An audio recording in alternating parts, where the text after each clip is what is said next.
Magandang araw, mga ka-Chisflix.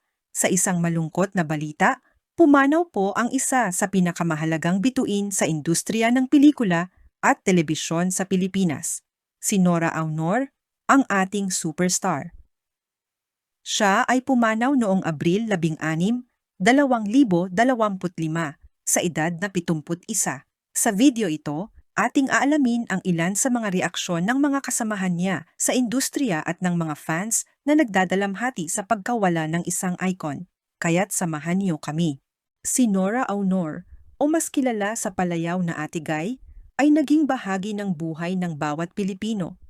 Mula sa kanyang mga pelikula tulad ng The Floor Contemplation Story hanggang sa kanyang makulay na karera sa musika at telebisyon, hindi matatawaran ang kanyang talento.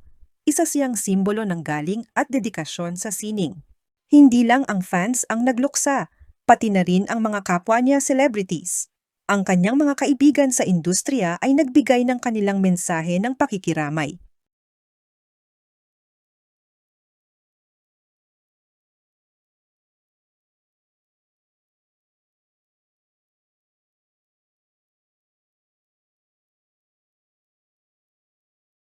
Ang pagkawala ni Nora Aunor ay isang malaking dagok sa industriya ng showbiz.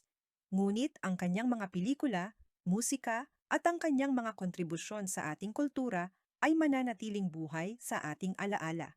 Sa kanyang pamilya, mga kaibigan, at sa milyon-milyong fans, magpahinga ka na, Nora. Salamat sa lahat ng iyong ibinahagi sa amin. Mga ka-Chisflix, kung mayroon kayong paboritong alaala o pelikula ni Nora Aunor, ibahagi ito sa comments section. At huwag kalimutan mag-subscribe para sa iba pang mga balita at updates tungkol sa inyong paboritong celebrities. Subscribe para sa mga susunod na ulat at chismis. Chisflix na!